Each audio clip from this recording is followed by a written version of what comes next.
Well, Chuck, thank you very much for agreeing to sit with us again. And I'd like to return, if we could, to a topic that we touched on but didn't really get the story of in our first session together, which was about Futures Day, which occurred in November of 1977. Could you talk a little bit about what Futures Day was and its purpose and how you became so drawn into the activity? Well, the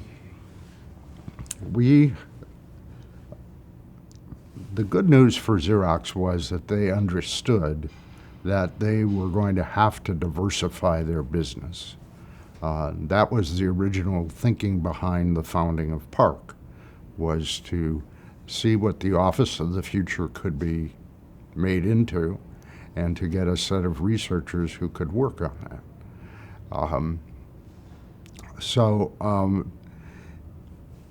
With that as its goal, eventually we got to the point where we had enough development done with the Alto and laser printing and software that looked remarkably like Microsoft Word, because Charles Simone, who did it, then went to Microsoft and built Office for them.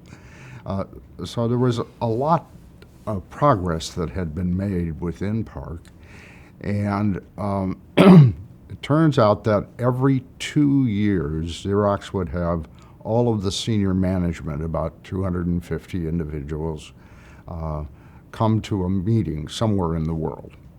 And in 1977, then it was going to be in Boca Raton, Florida. And because of the progress that we had made at PARC, the senior management, Peter McCullough and David Kearns, decided to dedicate a full day of the event to the future, and gave us the opportunity to put on a performance in the morning on stage, sort of demoing what the Office of the Future could look like, and then in the afternoon do the equivalent of a trade show where the Xerox executives and their wives, because it was partly a social event as well for the senior management, could look at what was accomplished and play with the mouse and behave like users would behave.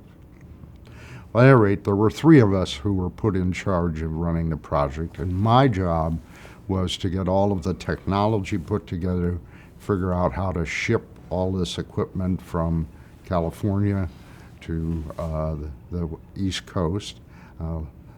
Personal computers weren't very small then, they were pretty big and pretty heavy. So we actually ended up having to lease 2 DC-10s to get all of the equipment flown from California to the event in Boca Raton. The part of the stage show, we decided to work with a movie company down in LA who could give us a place to do a sort of dress rehearsal of what we were going to do on stage. And so that meant that some of the equipment had to be flown down there as well. We started to work on this around the beginning of September in earnest, and the function was going to happen in November. I think it was the first week of November. So I flew down to Boca Raton, checked out the hotel. We looked at where the staging would be. They had a room with a big stage and video screens and so on. And they also had a adjacent area that was for business meetings and things that could function as a walk-through demonstration room. And so we got the process started, did all of our work up in Northern California to get the equipment ready, and also in Hollywood to get the stage performance put together. And once that was all done, we loaded up the 2 planes and flew into Fort Lauderdale and put all of this stuff on trucks and drove it up to the hotel. When we started to work in the hotel, of course the hotel was air conditioned, and the air conditioning in the theater was fine, but in this meeting room, it wasn't going to be able to handle 15 Alto computers generating a lot of heat and a couple laser printers and all the displays and everything. So that was a problem. And one of the fellows who was working on the project got the idea that, well, gee, when we get off an airplane in Fort Lauderdale and get back on it, it's always cool even though the engines aren't running, and that's because they pull up a truck with a portable air conditioning system. So the fellow who was in charge of the project called up, I think it was American Airlines, and asked them if they could borrow a truck for a while. And they said, yeah, we can do that for you. So we went down to get the truck, only to discover that the trucks never left the tarmac, and so they didn't have license plates. So then we had to call the state police and get a convoy to take us from Fort Lauderdale Airport up to the hotel. We did all that. We got to the hotel, and then the next decision was, where do we park this air conditioning so we can get into the room? And there was no obvious place, except there was one sort of panel that you could remove, that you could hook the tube up from the vent to it. Unfortunately, there was a tree in front of it, but our clever folks got a saw and sawed the tree down. It wasn't a very big tree. And we hooked up the air conditioner, and we had plenty of cold air. So that all worked out well. So the event started on the Monday, I think, of the week, and they had a bunch of business meetings discussing, the current business and ideas about what they needed to do to begin to expand the business. And then when they came to Friday morning, we did our stage show, and we couldn't get access to the theater until the night before. And but we moved everything in, got everything all set, made sure all the equipment was working, and then in the next morning, roughly 9 or 10 o'clock, I don't remember exactly, the stage performance began. And they talked about what Park was and showed the demonstration of what the Office of the Future could be like.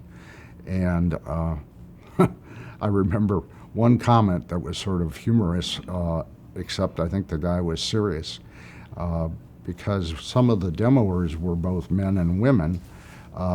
He said, I never knew a guy could type that fast. And that was an indication that the executives of those days never typed anything. It was a sort of foreign skill to them. At any rate, the demonstration and the production in the theater went off without a hitch. We had 2 hours to get everything off the stage and into the demo room because we didn't have duplicate equipment. So we did that. And laser printers were big, huge machines in those days. But at any rate, we got everything moved, got it set up, and we opened the doors about between 1 and 2 in the afternoon, and the Xerox executives started to file in, along with their wives. And I say wives because I believe all 250 executives were men, and they were not allowed. The rule was you could not bring a girlfriend or a significant other, but you could bring your wife. So not everybody had a wife with them, but a majority of them did. And as we stood there and watched the reaction of the Xerox executives to this equipment and that we had some people doing some demoing, and we invited them if they wanted to sit down in front of the alto and get the feel of how things worked. Essentially, almost none of the men did that, and this was their body language. And if you know anything about sales, folded arms is usually a situation in which you're not making any progress in selling anything. And so that was pretty sobering to me. But their wives had almost all worked in offices. And they sat down at the alto and they typed some text in and they got it up on the screen and they hit a button and it printed. And they looked at the printout and the screen and it was exactly the same. They said, wow, this is really cool. So they were the target of people who would be using this equipment, and they thought it was spectacular. But altogether, it was a disappointment to me because of the fact that the management didn't seem to get it. And nonetheless, we went back to work in the labs and continued to evolve. I got the opportunity after this event was done to start up a new lab within the center. And we were going to, that lab was called the Imaging Sciences Lab, and it was going to focus on printing and on interactive graphics on the display, because pretty much everything on the original Alto development were just all bitmap characters and bitmap pictures and drawings, and they really didn't have much of a graphics architecture, and certainly nothing with which you could generate some really high quality printing capability or documents for printing. So we,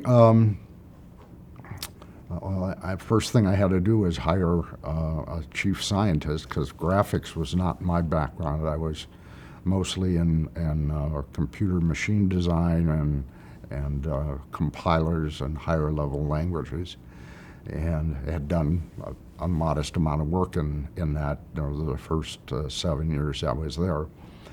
So I had known John Warnock by reputation, and in fact I saw him give a talk at Carnegie Mellon when I was just finishing up my degree. And so I knew he was in the Bay Area, so I called him up. I said I'd like to take him to lunch. And he said, oh, okay. And he was working for Evans and Sutherland Corporation, and his last project with them, or the one he had just finished, was a simulation of the harbor of New York that could be used for training sea captains to navigate the Harlem and East River and Hudson and get into the docks. And it was done with a design system that he had developed, and was all made as a technology for Evans and Sutherland to then go out and market to a variety of different organizations. So I sat down with John, and we hit it off pretty quickly. I had a beard, he had a beard. He was still married to the same woman he married originally, and so was I. He had 2 boys and a girl. I had 2 boys and a girl. And most importantly, both of us were mathematicians in terms of what our real skill set was. Although John had done probably more programming than I had done. At any rate, we hit it off. I made him an offer, and Evans and Sutherland wanted him to go back to Salt Lake City, and he didn't really want to do that. He and his family really enjoyed living in the Bay Area. They lived in the same town we did, Los Altos. And so he left Evans and Sutherland and came to work for us. And he got involved in building some graphic systems based around a lot of the same concepts that he had been developing at Evans and Sutherland, but done with a different piece of technology. although influenced, as I said, by the kind of work that he had done there. About a year after we started working together in our lab and we began recruiting some people to join us in the lab, I got an email from the group that was trying to productize what had been demonstrated in Boca Raton.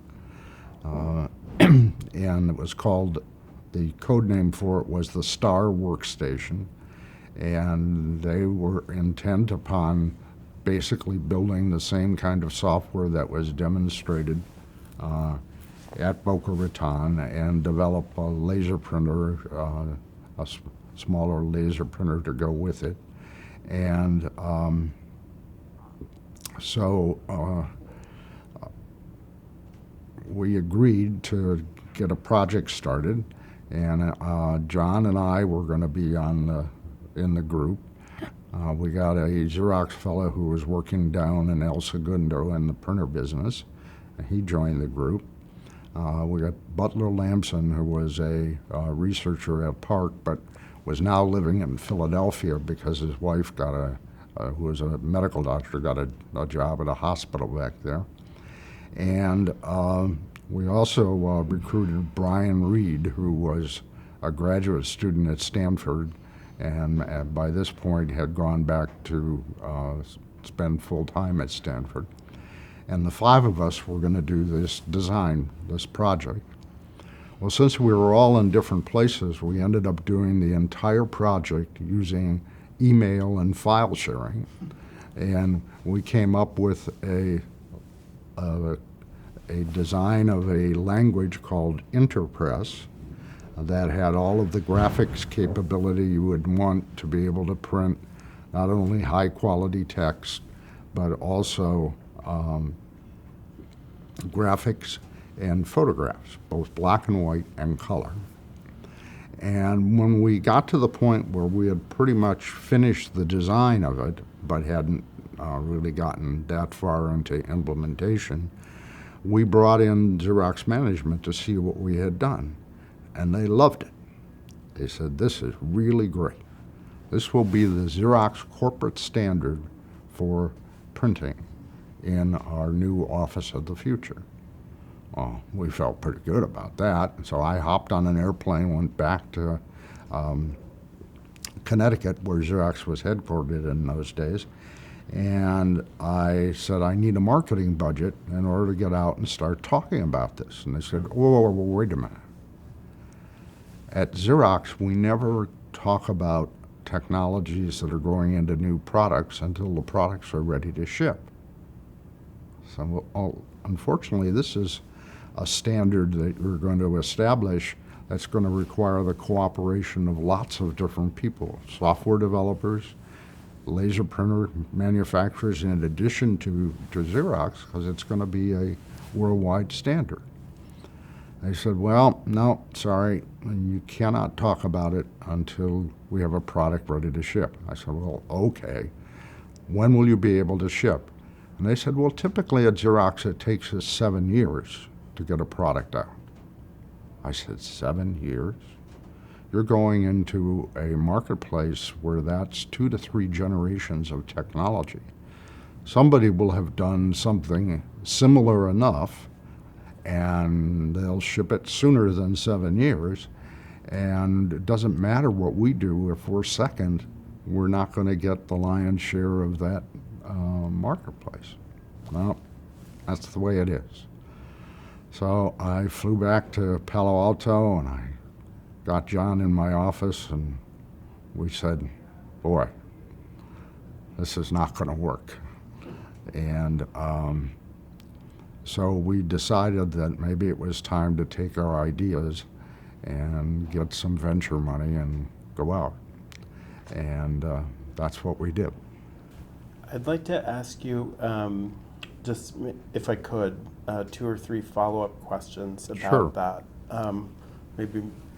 One is about, in reviewing the transcript from our last session, I was really interested in just this notion, or getting clear what this notion was of the thing that somebody else might do in that 7-year hiatus, or the kind of idea that would occur to other people, and they would be first, and they would have the chance to become a de facto standard. Was the idea, was the concept that in a world of networked personal computers combined with resources like, high quality laser printers, Right. that if that's the way the world was going to go for the office of the future, then you needed to have a way, a mathematical description of images and graphics that was powerful but kind of spare, that you would then, so that could be transferred to and kind of realized by a printer that had a computer in it. And- that and- this was going to happen, and it Right. was the question of who would establish that protocol or that language. Yeah, and it was the language that would be communicated between applications on those computers and any laser printer of any resolution and different capabilities. So you could actually take a color document and print on a black and white paper, or printer, and you would get the equivalent of taking a black and white photo of a painting on the wall. Right. And so, yeah, it was that was the whole concept of it didn't have to be a language. That's what we designed, but and what you wanted to have is a language that was both powerful and that would allow you in relatively small number of bytes of information to describe a printed page. Right. The alternative would be to build the entire bitmap of the page on the personal computer and then ship that. But networks in those days weren't quite so fast, and that would have not been practical for either storing or searching or doing anything else with the information. And if you were going to go to a different resolution machine, you'd have to rebuild that bitmap. And we wanted to have one language with one representation that could be printed at any resolution, Right. because that's what we saw the future would be. And that would, by having that kind of approach, a way to,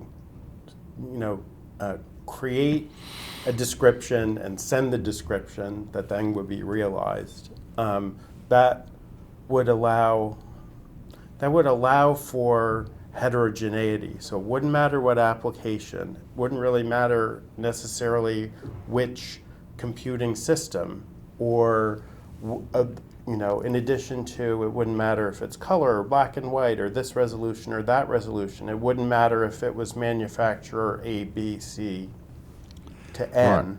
It would be. So what the printer manufacturers had to do is build something into the electronics interface of their printer that could interpret that language and produce the bitmap on the fly in the printer. Right. And that ended up being the business that we went into. And we got there sort of in an interesting way. When we raised the money for our company, we got the help of John's thesis advisor at the University of Utah, Dave Evans, who was on the board of Hambrick and Quist. So he made the introduction, and we got to talk to Bill Hambrick about what we were going to do. And what we told him our plan is to build the software and the electronics necessary to implement that vision.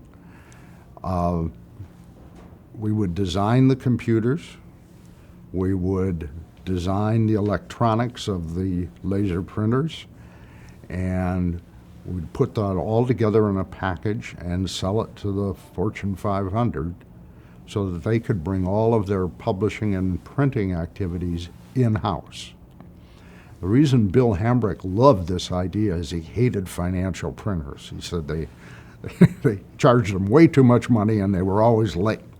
And if he figured if he could be writing his prospectuses, and printing them off immediately, he'd be much better off in his business. So he said, I'll give you, as soon as you give me a business plan that lets me know exactly what it's going to cost you to do this, I'll finance you.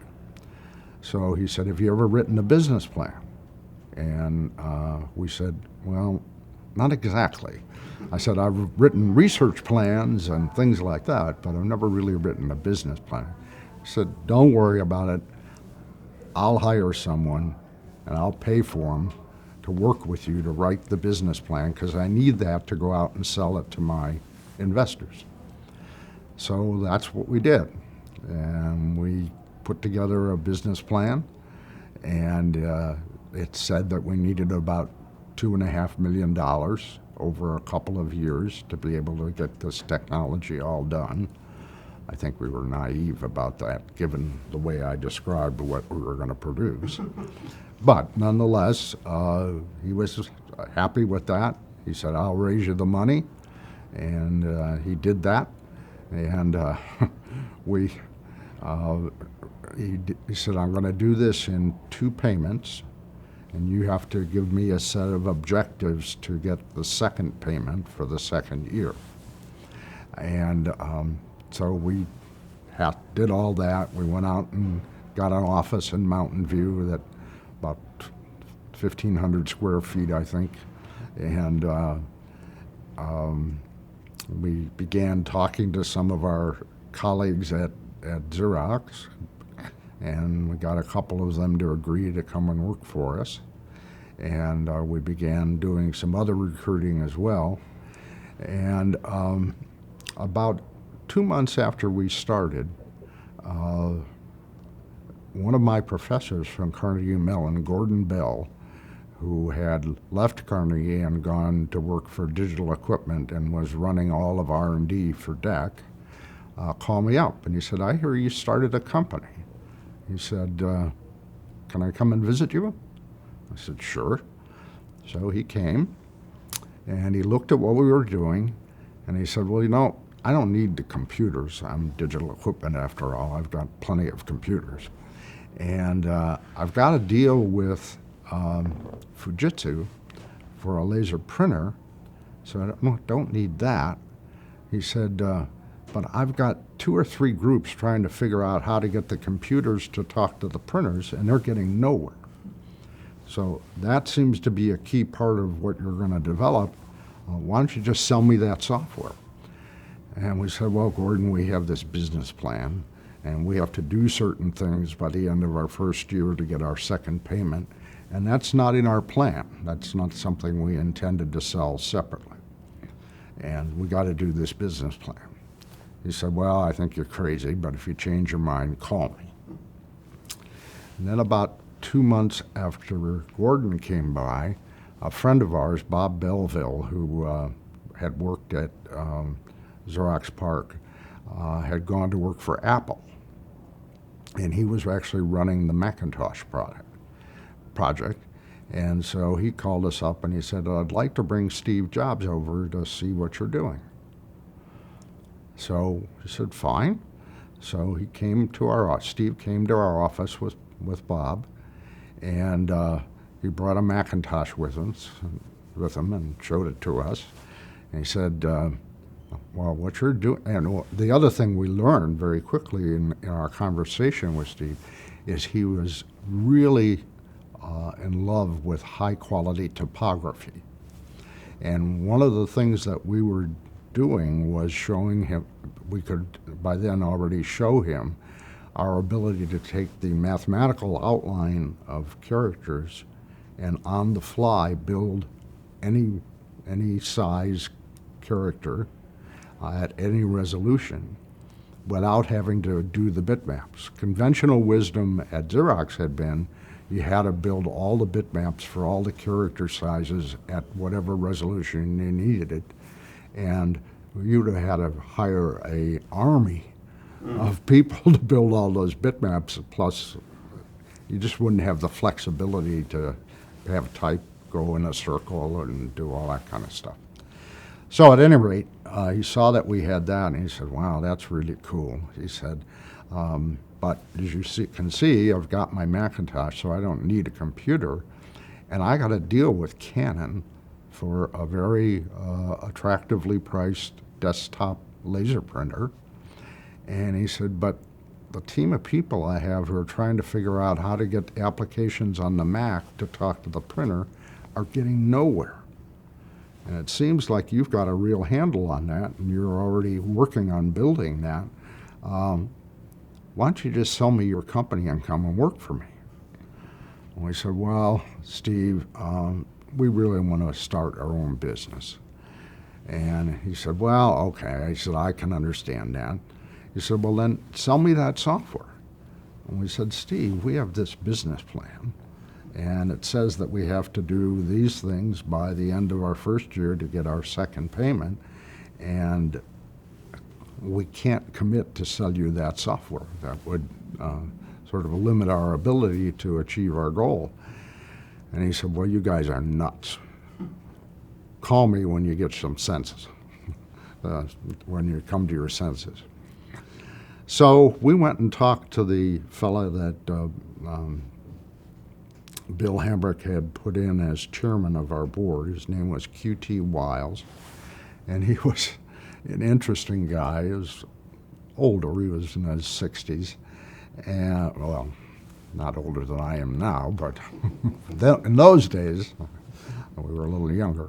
At any rate, and QT had come out of Nebraska, where he had done a tool and die business and brought the business back to life in this little town. And so he became a local hero, and he got a fair amount of money by taking it public. And so he decided he didn't want to do that anymore, and he came to work for Bill on his board. And so he was our chairman, and we described to him the conversations we had had with DEC and with Apple. And he said, well, those guys are right. You're nuts. He said, that business plan was only there to raise the money. Nobody necessarily thought you're actually going to do it. But now you know what your business should be. Call them up and tell them you'll do business with them. So I called up Steve Jobs, and he said, well, what do you want for the company? I said, Steve, it's still not for sale. He said, all right, I'll send my lawyer over and we'll do a deal. So we negotiated a deal. He was going to pay us 5% of the list price of every printer, and we were going to design not only the software but the hardware controller that controlled that printer, and work with people at Apple who were doing the hardware side of it. And we agreed to a schedule that said we'd get it out by about a year after the Macintosh was announced, which was going to be in the, I think it was January of 1984. So our target was to have this stuff ready by January of 1985. He wanted to make sure that we didn't fall apart as a company, so he bought 19.9% of the company for 5 times what the original investors put in it. So our investors were quite happy because they got 5-to-1 on their money already without us having done anything, or not having done very much yet. And the second thing he did was gave us a prepayment of a couple $1 million on future royalties. And he did that so that we would have enough money to go out and continue to hire and get the job done. And so that made us profitable in our first year as a venture-backed startup. I'm not aware of any other venture company who ever had that experience. How did Apple feel about, well, I assume that you also went to talk to Gordon Bell again and Oh, talk to yes, Deck. yeah. Was that, They understood that we were going to deal with a lot of different companies. It's just that they were first in the queue along with Deck. okay, But we would continue to market our ideas to other people, because the real value of that technology for Apple is that it creates a standard that they could support anybody's printing products. They wouldn't have to necessarily bring them all to market. And we already had done a deal with Linotype to build a typesetter, which would let people build printing plates if they wanted to go to a regular printing press as well. So, we were pretty far along in doing that already, and Apple was okay with that. Steve's biggest problem was that the sales force at Apple were concerned that they couldn't sell this printer because it was going to be 2 or 3 times the price of the Macintosh. Nobody ever thought about selling a printer that was more expensive than the computer. But Steve said, we're going to do that. And he told them, get on board. And so we built it, and it came out on time, and it got incredible reviews, and things were going really well. Apple was turning a profit. They were in some serious trouble right then, because they were trying to market under the notion of the Macintosh Office, and that put them right in head-to-head combat with IBM. And they continued that as their marketing plan. And so once the initial buy-in happened by customers, the number of printers being sold began to tail off. There was a marketing fellow at Apple who got us and a company up in Seattle, Aldus, who had a product called PageMaker, which is a very popular product for composing documents of multiple pages, and it supported PostScript. And the group got together and came up with the concept of desktop publishing as a new marketing opportunity for Apple. Once they did that, it skyrocketed. And of course, by then, Steve had been fired from Apple, but we were still working with Apple to get more products out the door with them. We developed a product called Illustrator that would let you do line drawing on a Macintosh.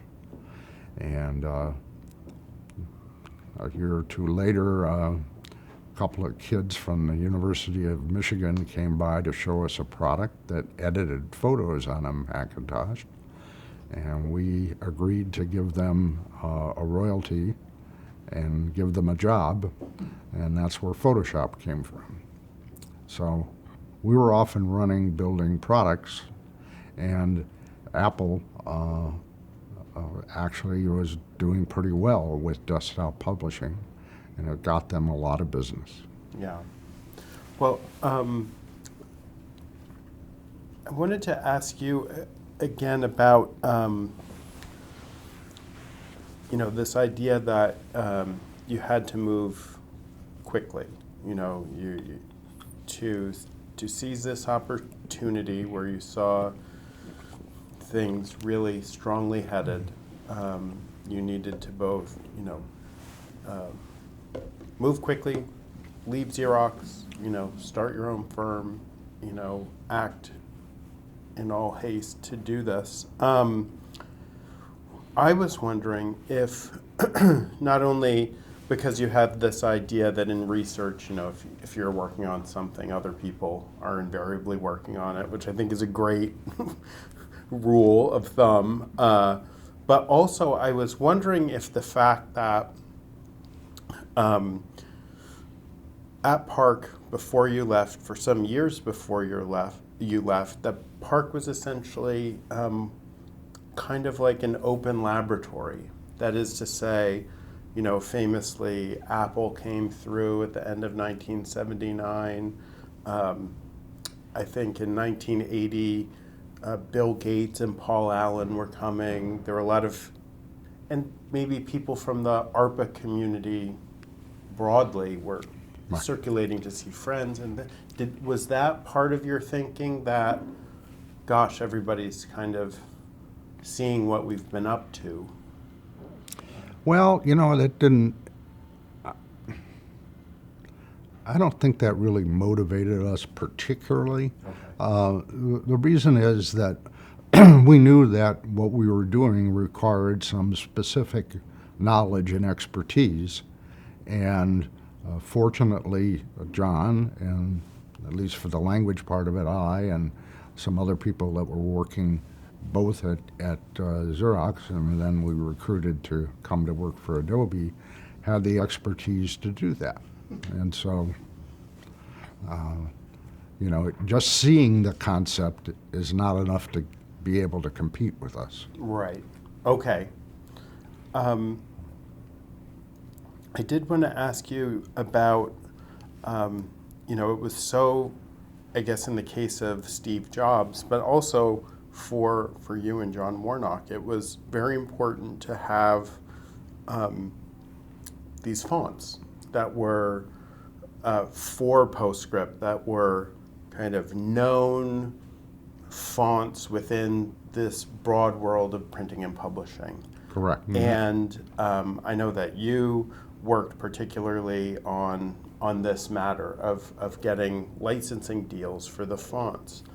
Was it the case that these were licenses from the font owners to be able to use their copyrighted name for the fonts, but that essentially you would be recreating the fonts in this by describing the fonts mathematically? So it was really licensing the names. It's basically the names. Huh. And in our conversations with Linotype, we wanted to license the fonts, but we also said that we would be working on building a piece of typesetting equipment that could run on a Linotype typesetter that would put them in the position where they could make those typesetters available in the marketplace, and they would hook up to any computer that would produce PostScript. So that would give them a huge advantage in the marketplace. We had actually gone to CompuGraphic first, but we couldn't get them to bite on it.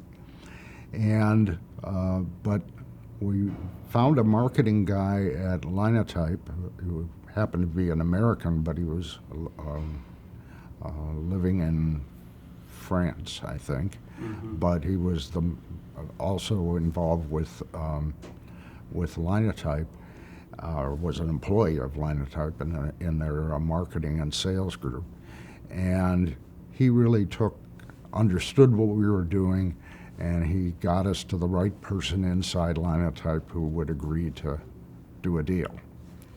And so we did that deal, and I think we finished that, signed that deal before the end of our first year.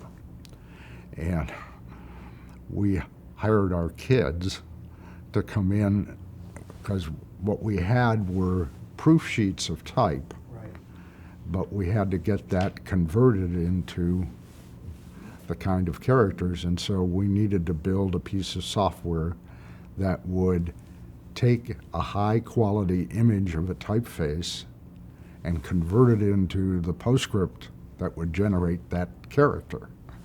And you only could get like sheets of like 72-point text, which is pretty small if you really want to do a design on a screen. And so, and it turns out that almost all copiers are not optically square, so that you can tell when something's been copied.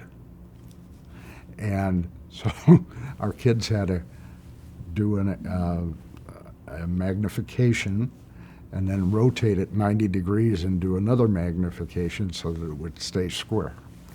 And at any rate, they did all of that. And of photocopying enlargement, so then it could Right. be fed into some sort of scanner, or? Well, we scanned it and then put it on the screen, and one of our employees wrote the software with a lot of design ideas from John to make the ability to make characters.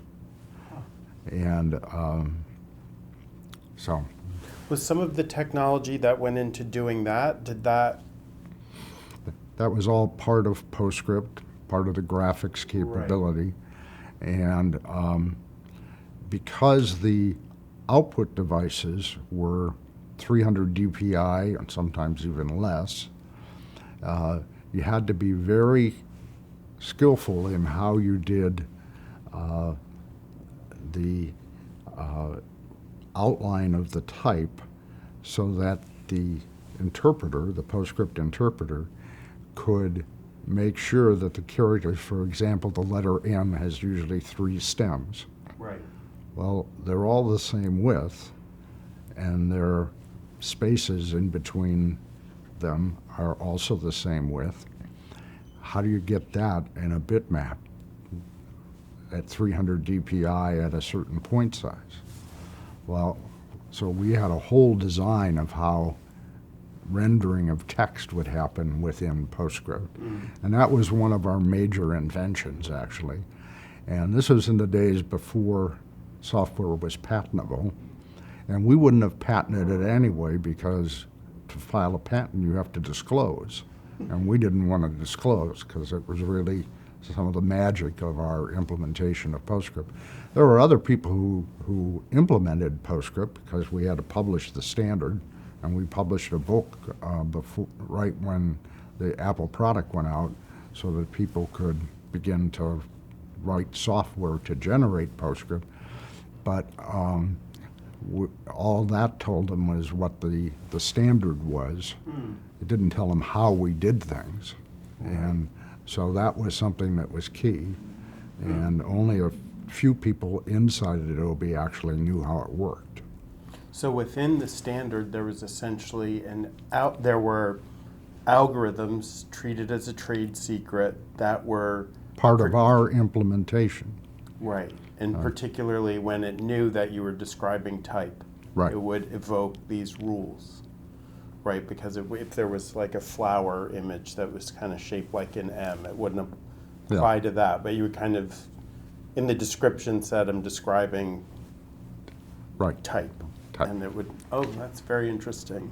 And I believe that John Warnock has made that information available to the museum. He did, yeah. I think he gave it in a speech also to the American Philosophical Society. Right. So it's in a very nice description of these kind of rules, this algorithm for it. What's interesting to me, kind of in that font licensing deal, in a way, with Linotype in particular, in a way, kind of your mathematical descriptions of the fonts, of their fonts, became theirs with their incorporation of this system. So it's fascinating. But the technology of how you render that was not part of our disclosure to Linotype. Oh. You know, they had the interpreter put into their typesetter, but that didn't tell them how we did type. And candidly, on a typesetter, which is usually at more than 1,000 DPI, sort of almost didn't need that technology. I see. But we still used it because it did better. And when we went to Japan and started doing kanji, really required that technology because, of course, those characters are much more complex. Yeah, so it's more about fitting a letter or a character shape into a certain space at a certain resolution.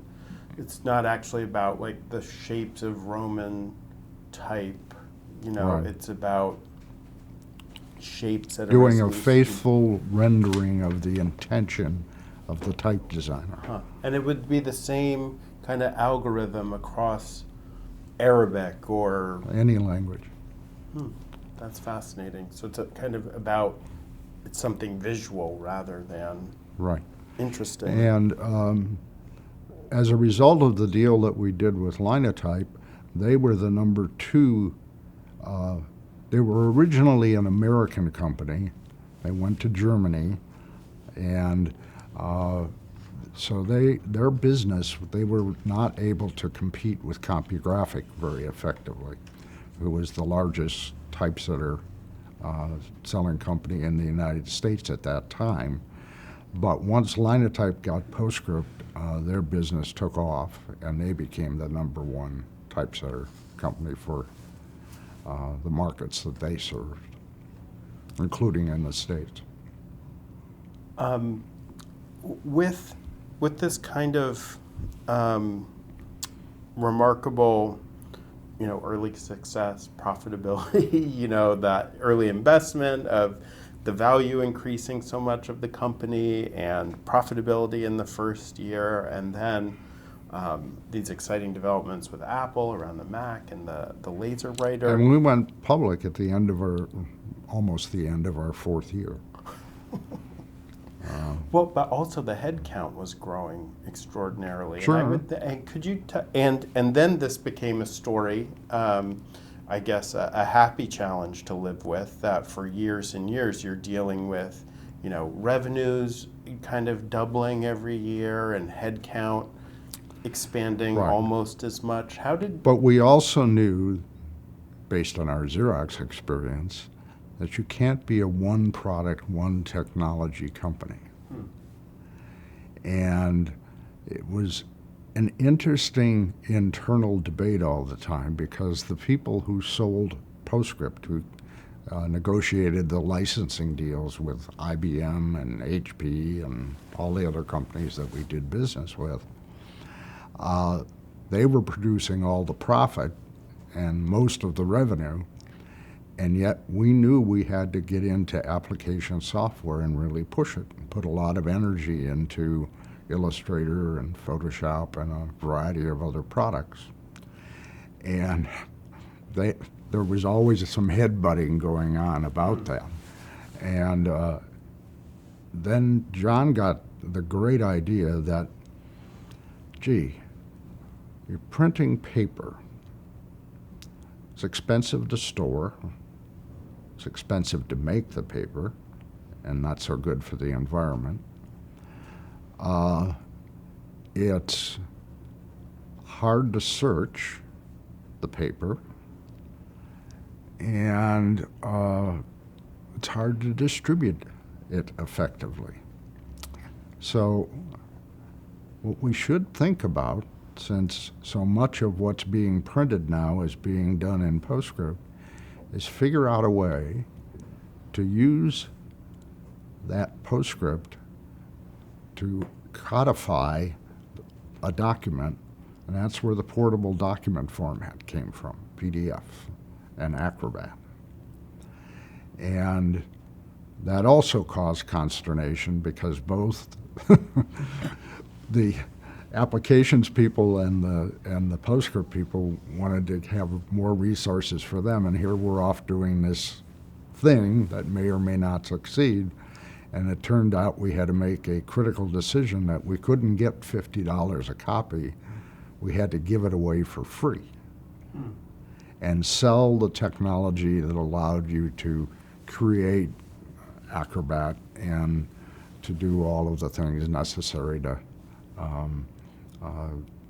build a system out of it. So that turned out to have been a great decision that we did that, and now that is a much bigger slice of our revenue than PostScript, which is still a couple $100 million business.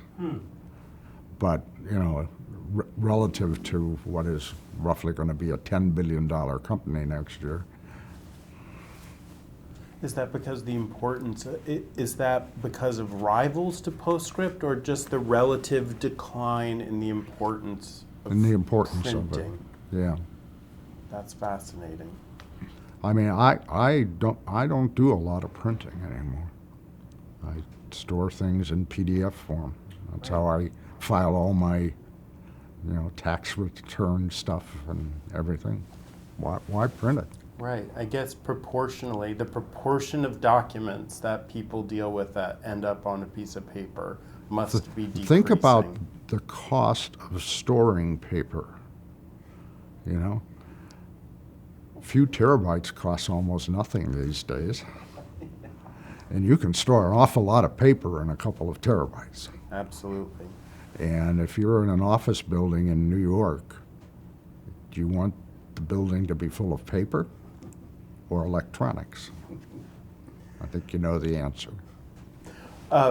In thinking about that tension that you were describing, you have this extraordinary growth that is coming initially from PostScript, and I guess the object lesson from Xerox was, don't become just married to the photocopier. You need to diversify.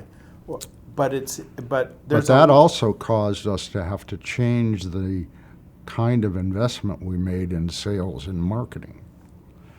Because in those days, you were shipping a disk with the software on it in a box, and you had to go through the distribution channel to get on the shelf in all of the computer software sellers. And that required a different kind of salesperson with different background and different sales experiences, as opposed to PostScript, for which we never had more than a half dozen salespeople, because you weren't doing, multiple contracts with that many different companies. Right. There's a small number of corporations that are the end user, if you will, for PostScript. Right. I was thinking, however, that there is, if you pull back the focus and look at maybe all of the Adobe applications to date, but certainly the ones that we were just talking about, Illustrator, Photoshop, PDF, Acrobat. These are applications that drive the desire for graphics or increase the use of graphics on computers overall. So I would imagine that there's a sense in which they're driving demand, they're encouraging demand for PostScript, in that if you're able to, do desktop publishing, if you're able to do these kind of fine illustrations, handling of images in Photoshop, you want them to look great when you do actually output them. Is that fair to say that there's that? Sure. Yeah. And ironically, Xerox is one of our better customers for PostScript. To be in the printer business, you got to have it. And is that the same for some of their rivals today? Are they also? Yeah, well, HP lived for a long time with just PCL, but when IBM announced that they were going to build PostScript printers, then HP decided they probably had to do it too. And so that's how we finally, we didn't call on HP until we'd been in business for a few years, because they were such a huge printer company with PCL that they wouldn't have talked to us. Could you tell me a little bit about what was in, let's say, I don't know, the first 10, 15 years of Adobe, where it's this kind of very geometrical growth, in revenue and headcount. What was driving that growth in headcount? Was it, if you only had so many people that you needed for PostScript sales, there's of course this different group needed for application sales. What other things were driving the headcount growth? Well, we were starting to do some marketing a little more aggressively. Surprise, surprise. any business needs to have a finance operation, so, we had to invest in that. And we kept hiring the best engineers we could find. When John and I started the company, our goal was to build a company that we would like to work at, because we figured if we liked to work at it, the kind of people we wanted to hire would be attracted to that as well.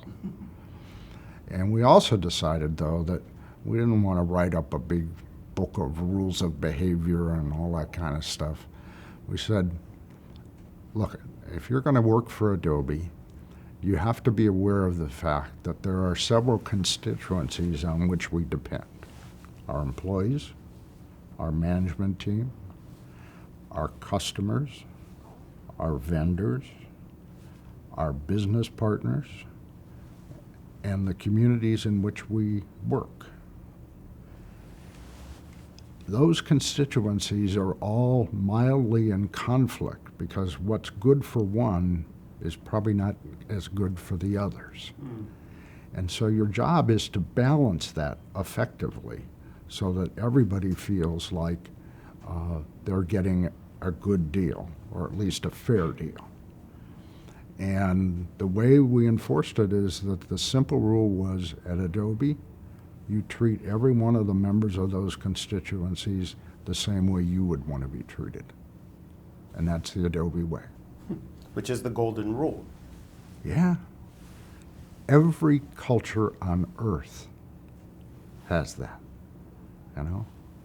Even our friends who speak Farsi, they got it. All the Asian religions. So it is, it's the golden rule. And that has turned out to be really good for our employees.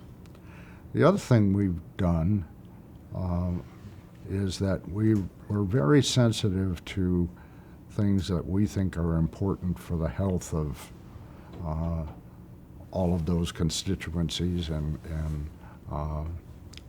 both our, for the world. And one of them is we believe strongly that climate change is a serious, serious problem. So we made a decision to upgrade our buildings as fast as we could to Platinum LEED certified. And 50% of our employees work in buildings that are Platinum LEED certified, including one in San Francisco that was built in 1880. And we believe it's the oldest Platinum LEED certified building, certainly in the United States and probably in the world. 75% of our employees work in buildings that have LEED certification at some level. And we find that it pays off in just a couple of years. And our employees love it because we're selling power to PG&E. From the buildings? Yeah. Well, those towers generate some air currents, and so we have wind generators, and we have boom boxes, and we sell power. Have you looked at the whole issue of Adobe now, of course, is into cloud services, if you will, using data centers and providing services from them. Has Adobe looked at this issue of using renewable energy and looking at that dimension of things? Well, we have no technology expertise to contribute to that. Right. So the fact that we're supportive of those things is just like any other citizen should be supportive of it. It's not, we don't have a special relationship to take advantage of that with. Although PDF is environmentally friendly. So that's a good example of that. And we went to a subscription business on the cloud, which means that we don't have to print all those boxes and ship them all over. You just go on the web and you get your software. Right. So we've done a lot of things to make our company environmentally friendly and efficient. And again, I'll say that the employees, when we canvass them periodically, they always say that they're very proud that they're working in a company that has that attitude. Returning just for a moment to the idea of putting the golden rule at the center of the central feature of the corporate culture, determining how you balance those conflicting constituencies. It seems like that having something both simple and familiar like that makes it easier to kind of communicate that cultural expectation, as just so many people are coming new into the company. We're up to now approximately 20,000 employees worldwide, and in every one of our facilities, there's something up there that reminds people that that is the corporate philosophy. And we've been very fortunate that the executives who have come in to take over the management of the company buy into that, and they make sure that they communicate that to the employees. So, and Shantanu Narayan does an excellent job of that. And, someday he's going to have to replace himself, and I'm sure whoever he hires is going to be somebody who will buy into that and understand why it's so critical to the long-term success of the company. Right. And the retention of key employees. We have very good retention rates, and particularly among the employees that are most critical to the company. And that's a reflection of the way the company is run. How looking back, how would you characterize, your particular role and your particular contribution in that first era of hypergrowth? What was your day like? What was your thinking about what you most needed personally to handle? Well, for the first couple of years, I was a programmer. In addition to dealing with the Steve Jobs and the Linotype executives and all the other things, I did a fair amount of programming in those years. Both John and I very seldom did not go home to dinner. We almost always were with our families. And the first thing we did for every employee we hired was to give them a telephone line and a modem and a terminal for their home, so that if they wanted to do something in the evening, they didn't have to come back to the office. And we did that from the very beginning, because we felt that it was important that everyone balance their life.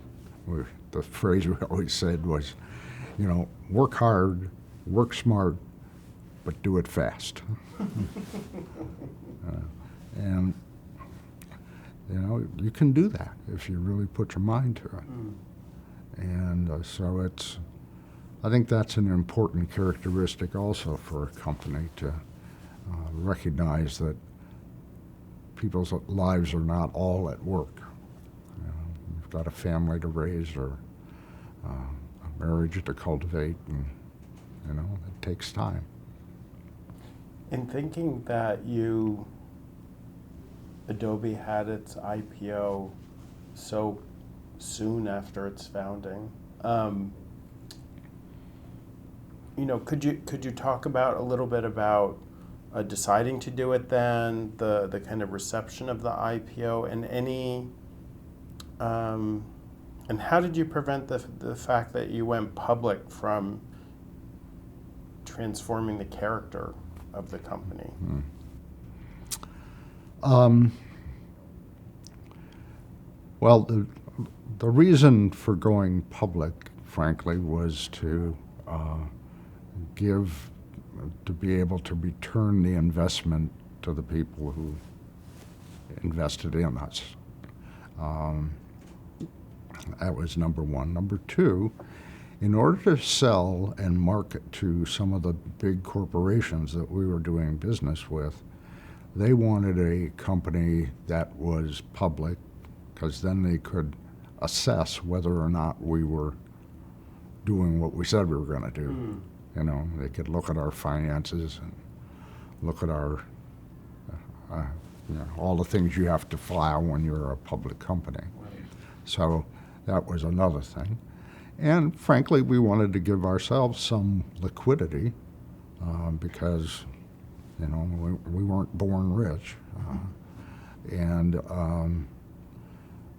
So it allowed us to also, you know, reward our family for supporting us. And we thought that was important as well. I remember the first presentation we did, it was up in the city, in the top floor of the Bank of America building. And John, I'd never done this before, obviously. We got a lot of help and advice from, you know, the Hambrick and Quisk group. And, but I remember they asked us a question. They said, well, how big is your potential market? And we didn't have an answer. And we said, we'll get back to you on that. But we gave them the statistic that, you know, the publishing industry is a huge industry, and we were going to impact most of that. And so the opportunity was big. We didn't have a number to give them. Eventually we came up with some numbers, but we were mostly motivated by, and at that stage of the company, was building partnerships with very strong partners. And by doing that, it gave us an introduction to a much bigger market than we could have afforded to do on our own. And again, those partnerships, the big companies preferred to do it with a public company if they're going to be that dependent on you. Right. So, and that also sort of guarantees you're going to stay in business for a while. You know, that's the other thing they want to know, because we could have just left and taken what we had. Right. And so. And did you find that with being a public company, you were more constrained in keeping Adobe to be the kind of place that you and John Warnock wanted it to be, or how did you mitigate that? Well, we didn't want to change that attitude because that's what allowed us to recruit such talented people. And that was critical to the growth of our business. You know, before, I think it was before the end of our first year, we split our stock. And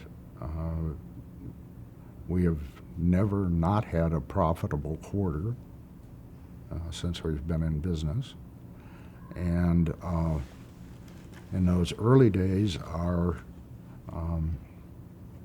gross margins were above 90%. So makes it possible to be quite profitable. Right. When you have a business like that. Right. And I suppose with that and with success, once we got into more retail software, that came down a little bit, but not very far. And now with being in the cloud, why, we're very profitable. And I suppose that profitability is the kind of ultimate, argument for being able to continue as you wanted to continue. So right. I suppose you had a very powerful argument. Yeah, I mean, if you're failing as a business, then right. Who knows what you're going to do. Right. But And it was a challenging decision to go from retail to subscription. But our management team, Shantanu and his financial people, did an excellent job of talking to Wall Street about it, giving them a whole bunch of things that they could measure us on that showed that we were making progress to completing that cycle. And even though it impacted our financial performance, they didn't penalize us because they could see where it was headed. Mm. And now we have a pretty good idea of what our revenue is going to be in 3 years. And in a software business, you never had that. And we used to release a new version of everything, and we'd have a big spike in demand, and then it would fall off. And Wall Street hated that because they couldn't quite figure out what the steady state was. Right. And now that's not a problem. Huh, that's interesting. I'd never thought of that dimension of that. No. Well, I wanted to ask you. And by the way, John and I never took a business course. How did you handle the whole issue of the once you're a public company, the analysts and the business press, and I suppose the technical press, maybe if we could call it that, they want characters to personify the company, and I would imagine with growing success and going public and the increased kind of prominence of your products in everybody's life, that there would be a pressure on one or both of you to become kind of the embodiment of Adobe. How did you personally kind of handle that or think about that, or what was it like for you, that aspect? Well, I think John and I made a decision when we started the company that he was going to be the CEO because he had the link to get the money raised, but that we would be paid the same amount, both in salary and stock, for as long as we worked there. So we kept that balance equal. And he and I took on different responsibilities as the company grew and changed. I stopped writing code after a couple of years because we hired better engineers than I would. And I started to do more of the selling because I was willing to do more traveling. So for a number of years, I was traveling about 250,000 miles a year, all over the world. I would go to places like Japan 3 or 4 times a year. And from my point of view, and John did a lot too. I don't, but not quite as many miles, I don't think, as I did. But that visibility of the two of us made people sort of confident that the technology that they were investing in and depending upon was based on some people that they could see and get to meet and talk to. And we helped a number of companies. I mentioned the story about Linotype being number 2 and then being number 1. When I went to Japan, there were 2 principal printing companies, one in Tokyo and one in Osaka. And it had been one company before World War II began, founded by 2 people. They had different opinions about whether Japan should go to war. And they couldn't resolve it, and that's why they split. And the guy who got the Tokyo leg was sort of pro-government, and the guy that went to Osaka was not too happy about the war. Got through World War II, and of course we spent a lot of energy and time helping Tokyo recover. And so the printing company that was in Tokyo did extremely well. whereas the one in Osaka, name of the one in Osaka was Morisawa and Son. I don't exactly remember the name of the company in Tokyo for some reason. At any rate, it'll come to me.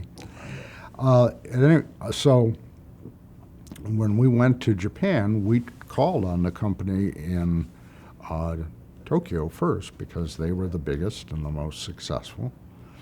And they both had the rights to their typeface libraries, so it didn't matter which we would do business with. But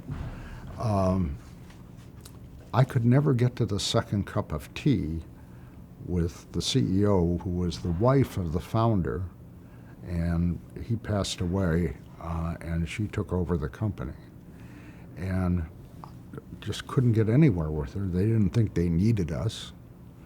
And so then we went to Osaka, and I got to meet the founder of the company, the fellow who split with the other partner and went to Osaka. And he was an elderly gentleman by then. Morisawa was his name. And the company was being run by one of his sons. I can't remember if it was a son or a nephew, but doesn't matter. A younger Morisawa. And, but I got to meet the father, and it turned out that my father was roughly the same age as Morisawa Sr., and was also in the printing place. He was a photo engraver. And so I could share with him stories about my dad.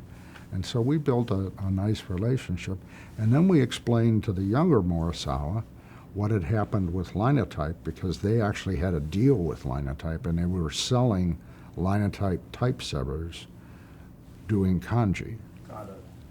And so we explained to him that we could put the Japanese typefaces on those devices, and they could sell, their type then would be sold to not only to their customers, but also to anybody who did PostScript products for Japan.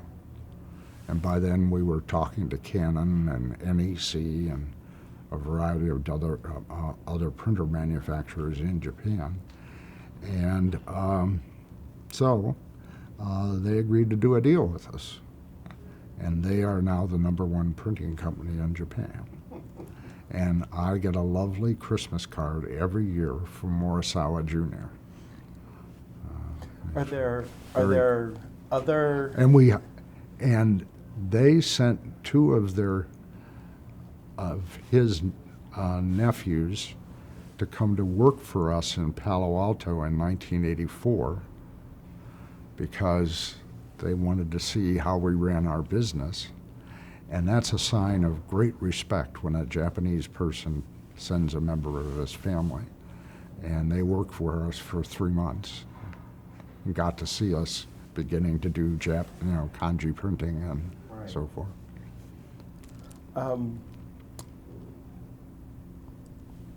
At a certain point in time,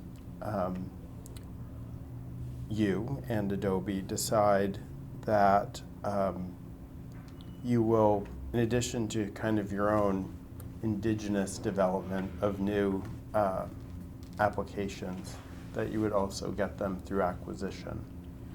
Could you talk about that as a strategy, and also how did you tackle that from the corporate philosophy standpoint? Well, we knew that investing in the engineering we never wanted to compete with one of our partners. Mm-hmm. And so if, for example, we wanted to do page layout, we would have been competing with Aldus because they had PageMaker and they had, at that point, the lion's share of the business. Right. So rather than compete with them, we started talking to Paul Bernard about becoming part of Adobe.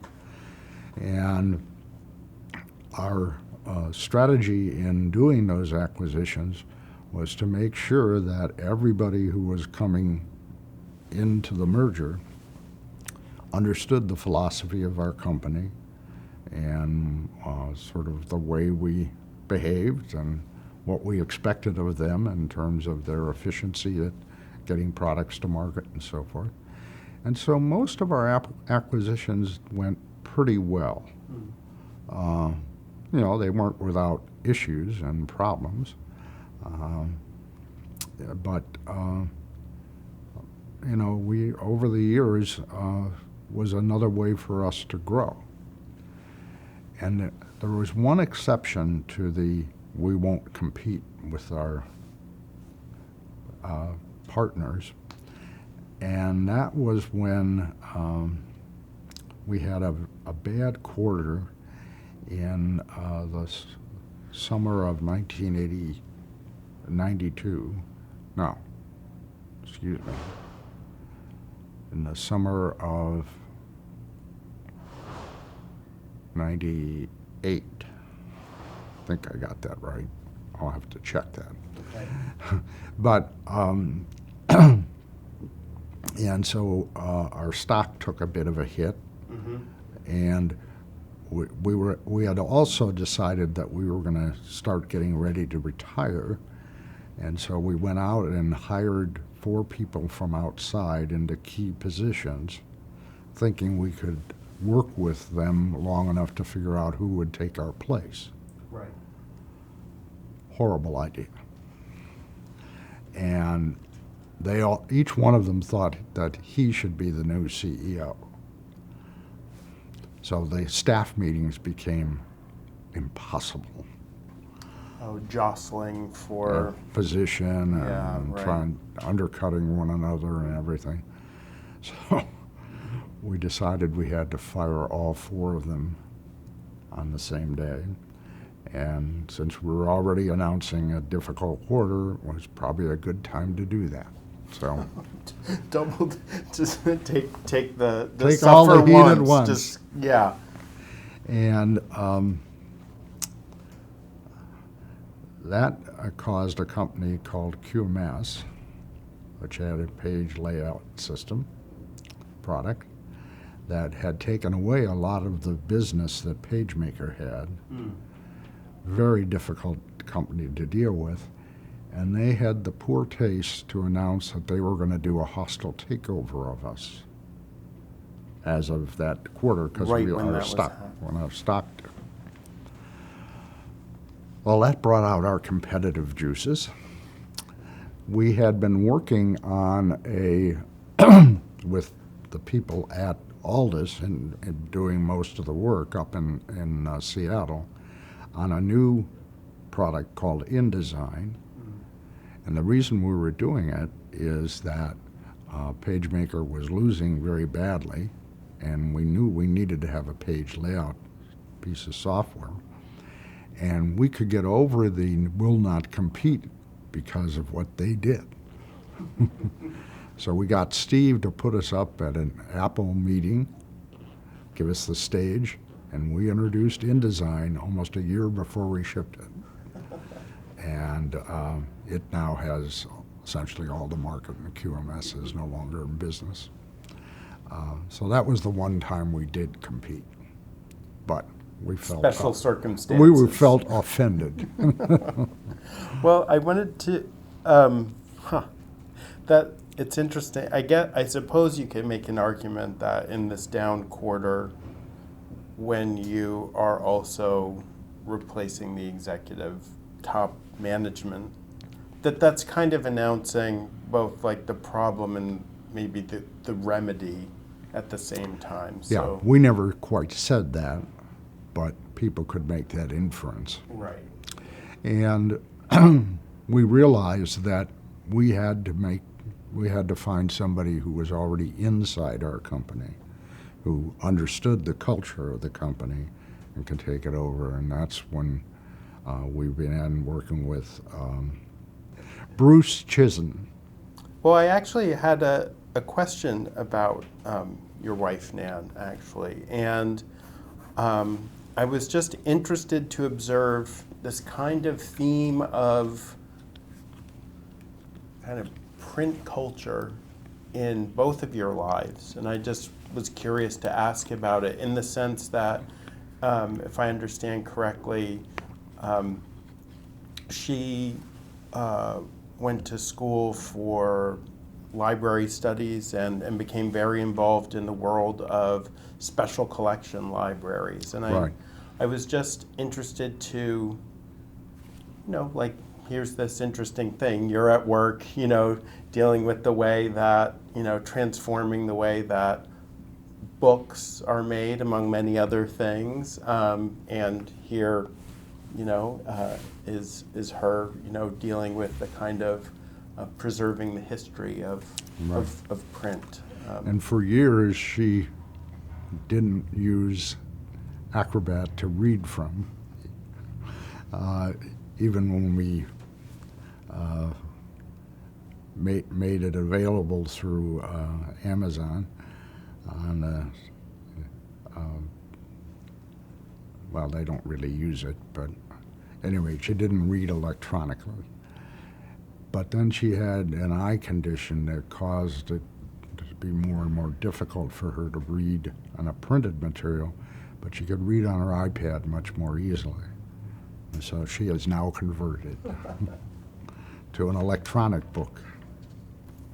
We had talked in our earlier interview about how reading in the library were important to you in your youth. Was that similar for her? Where does her engagement with kind of the world of print come from? Well, I don't think she thinks about a librarian as the world of print, even though they deal with books. She was more interested in the ability to search and find information. And that's when she was working in the special libraries group, she did more of that than thinking about publishing or anything of that kind. From the perspective of knowledge, rather. Knowledge. Yeah. And distribution of knowledge and access to knowledge.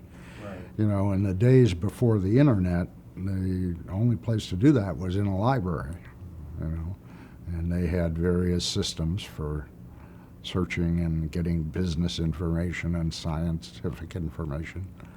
And so that's where she was a librarian, was more along that line. Got it. At a certain point in time, early on even, Adobe becomes one of the very largest software makers by whatever measure you want to choose. How did that? Not as big as a Microsoft.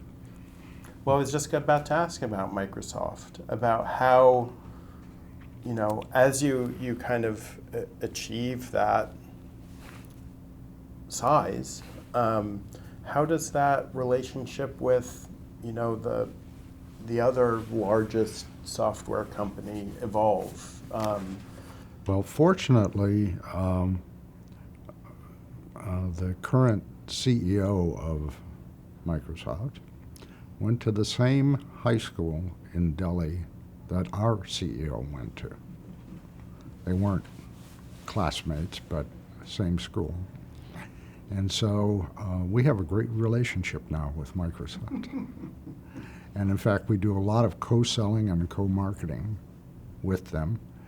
We don't really compete in technologies, so it makes it easier to do that. And we, of course, did move on from Apple-only application software to the PC, and we did that in the late 80s. And so, we, in terms of units being sold, there was a period of time when it became probably, at least for some of our products, more Windows-based than Apple-based, but now it doesn't matter. And it was collaborative in the sense that you're developing applications for their platform, as you had with Apple. Was it, I guess the only area of tension would have been, I guess both for Apple and Microsoft, would be around the kind of core PostScript domain. Because as I recall, wasn't there a time when there was some tension about that, or conflict, disunity with Apple as well as disunity Yeah, in with... 1989, Jean-Louis Geschke, who was never a friend of ours, decided to do a deal with Microsoft to license them TrueType.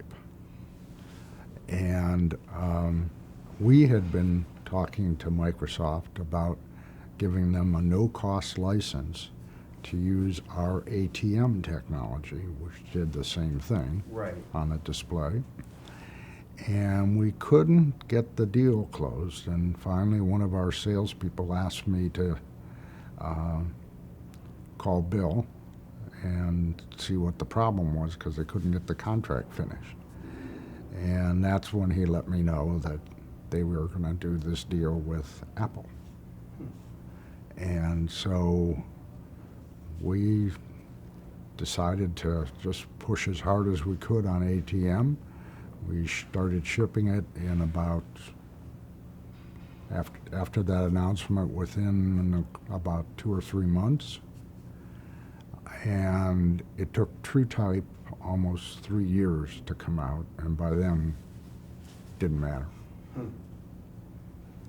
And then they resolved back to... Well, they just, I don't know what the terms of their deal was. Yeah. But that kind of competitive moment passed. It passed. And in the meantime, we put our ATM and sold it with our products on the PC. Right. And it gave us an advantage. And that's Adobe Type Manager, correct? Right. And that was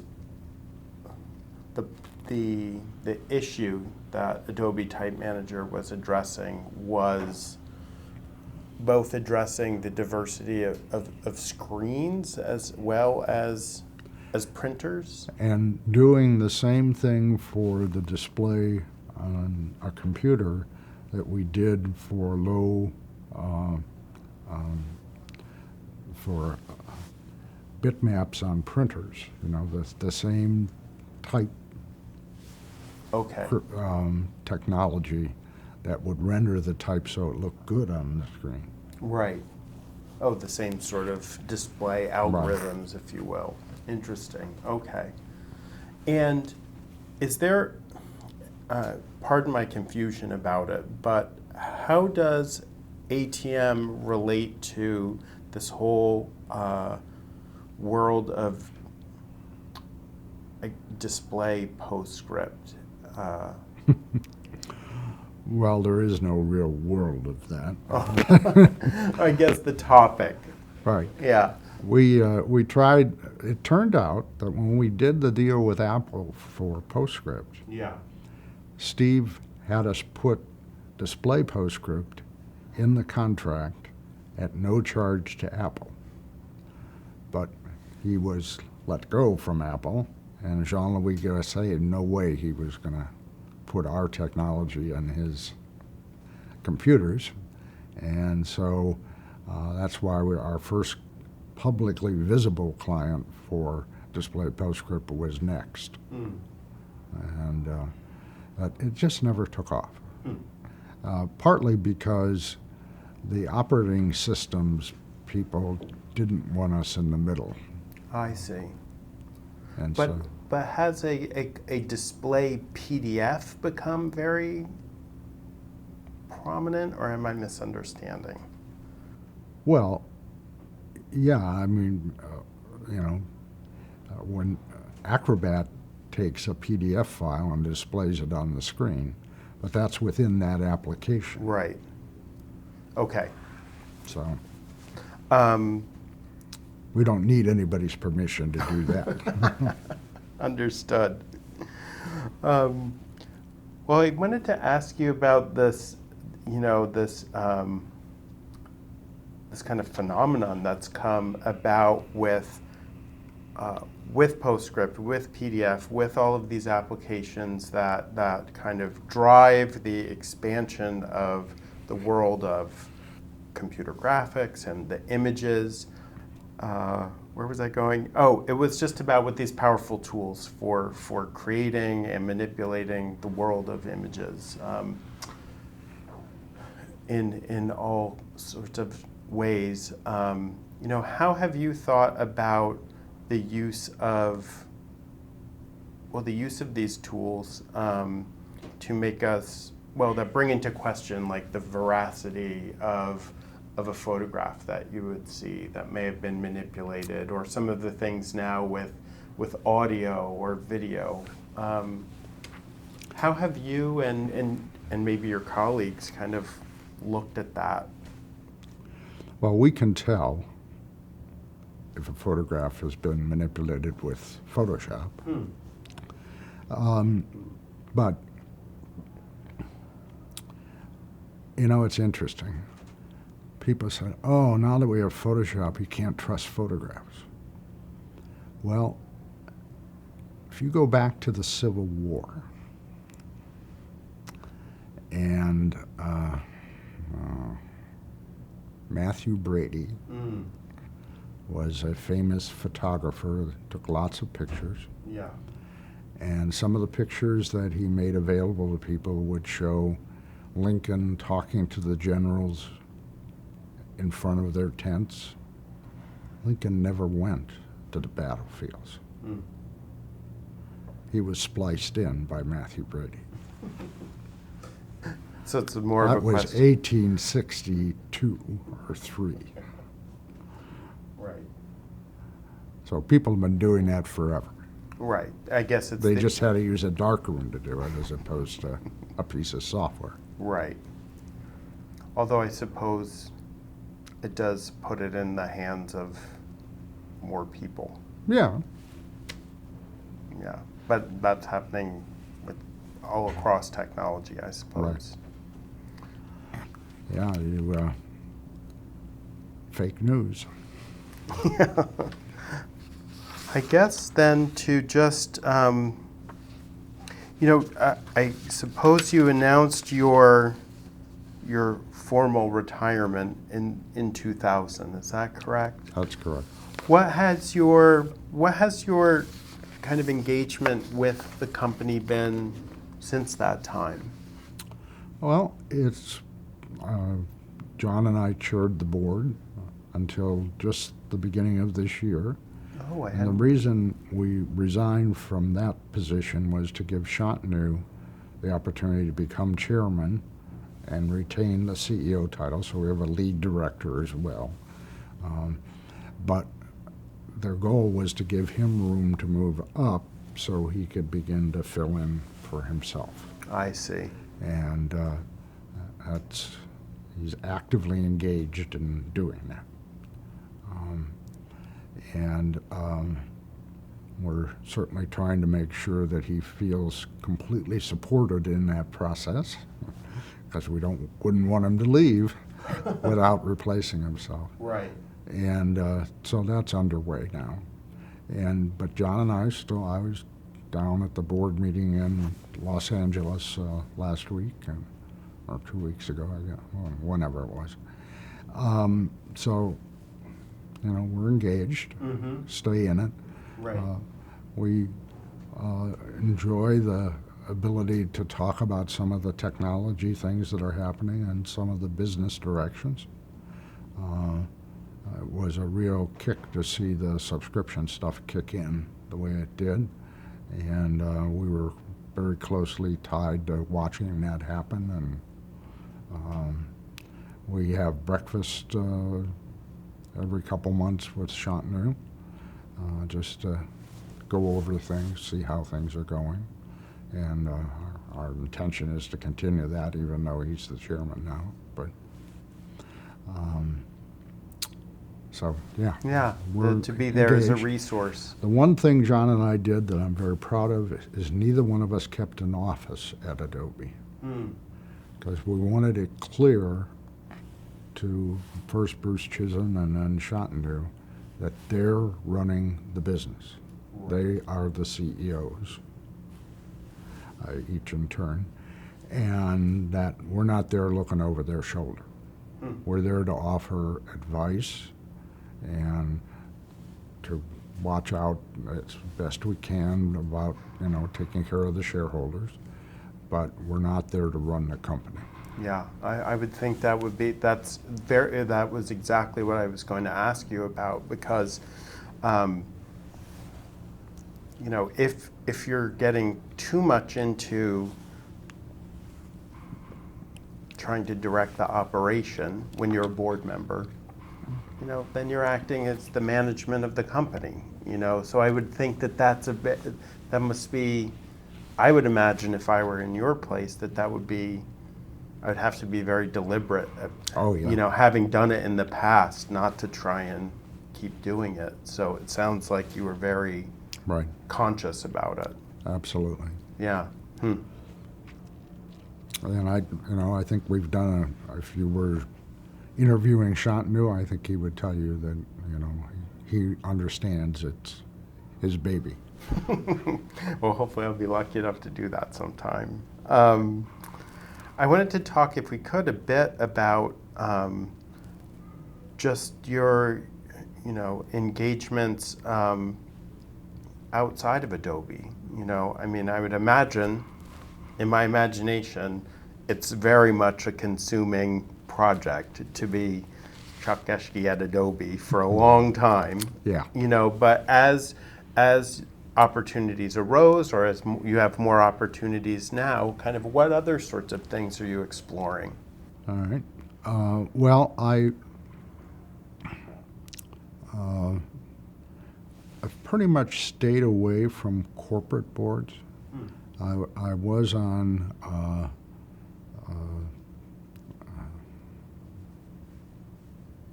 company in Seattle.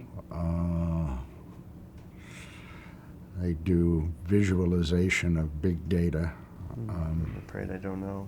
The stock trades under the name Data, and they have another name they use. At any rate, I went through the process of helping them go public, but then I stepped down from the board. And I've been on a couple other startup boards for at least a while, Rambus, and went through getting them public as well. But that's not my interest to get into a whole bunch of corporate boards. Both Dan and I are very committed to education. So I spent a total over my working life, a total of almost 19 years at the University of San Francisco. I'm a big fan of Jesuit education. I went to a Jesuit high school in Cleveland, St. Ignatius. Even though my parents wanted me to go to a different Catholic high school,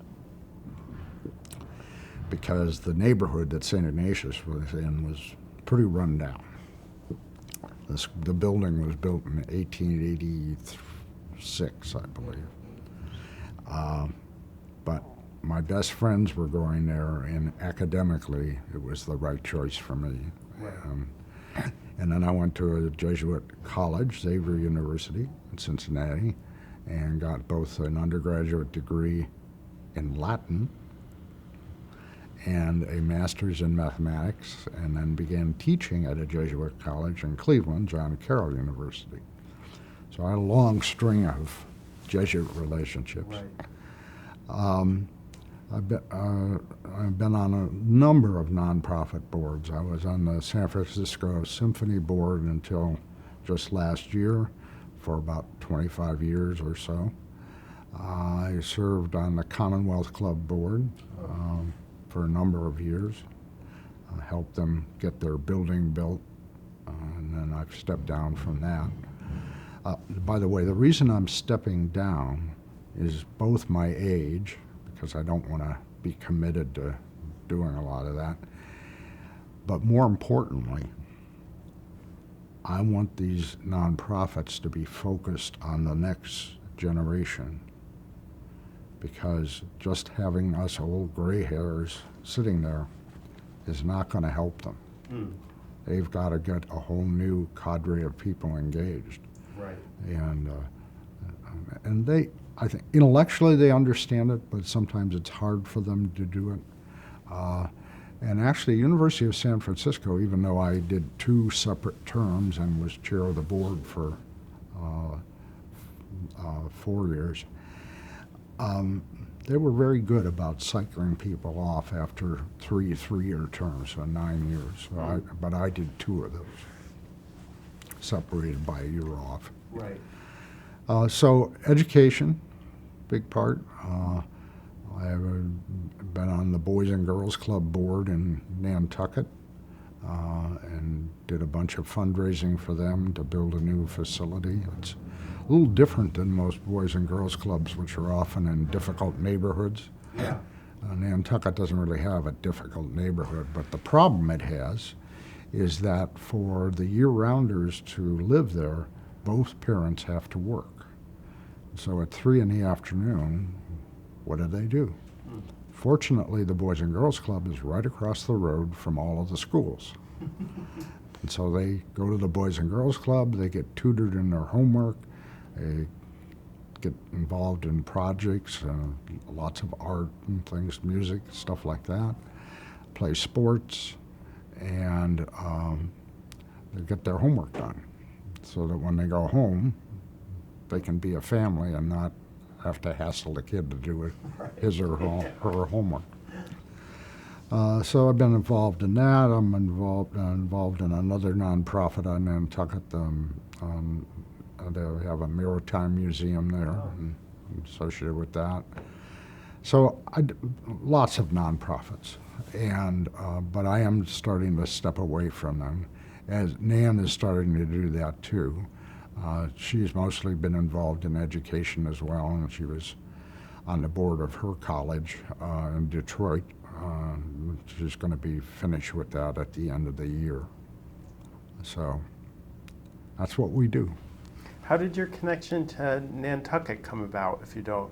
Our daughter was an undergraduate at the University of San Francisco, majoring in interior design, and she got very interested in early American architecture.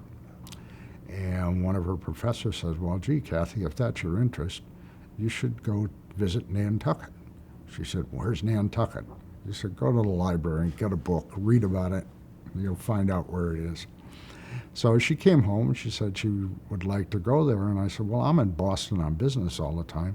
Why don't you and Mom and I come back with me, spend a couple days in Boston while I'm doing what I have to do, and then we'll go over to Nantucket. So we did, and we went to the island. We stayed in a little inn, and we didn't even rent a car. We rented bikes, and we biked the whole island. And then we went out to dinner at night at a restaurant, and they had a piano bar, and the guy who was at the piano bar knew every show tune ever written. And so people would come in and have a few drinks and sing with him in the bar. And so we did that, and we had a blast, and Nan said, we really got to come back here. And the following year, our youngest son was graduating from Princeton, so we were going to go back east anyway. And she found out that one of our neighbors in Los Altos had a house on Nantucket, and they would rent it to us for a month in the summer. So we rented it for the month of June, and we had a blast. And Nan got interested in real estate and got an agent, took us out. First place she showed us, we ended up buying. And it's right across from the lighthouse on the harbor. And we can moor our fishing boat out in front. And we've been going there ever since 1994 when we finished building the house. Had fishing been a part of your life before that? It had not. Oh, yeah. Wow. No, that was our first introduction. And we've made a lot of friends there and been involved in some of their nonprofits. And so. Great. Well, maybe I could just, I could ask you a closing question just about this incredible sweep of a story that you've been involved with in computers. And, you know, you have been a part of helping to make, you know, and participating in just an incredible change where,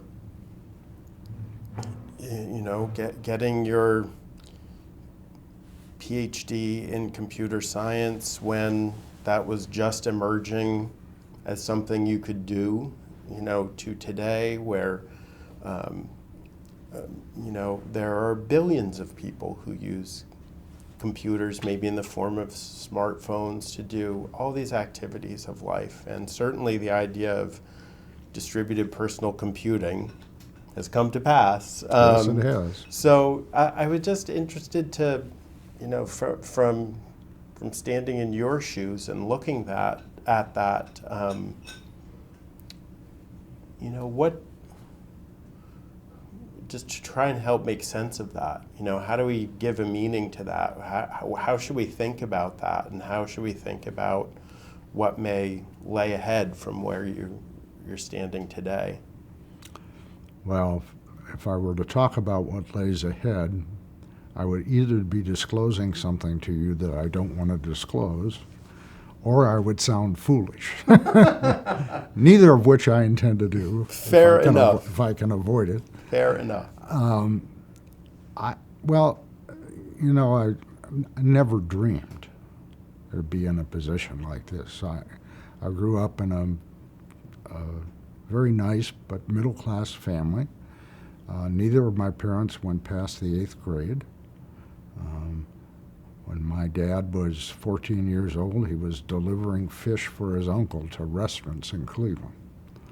And fortunately, my mother got a job as a paralegal.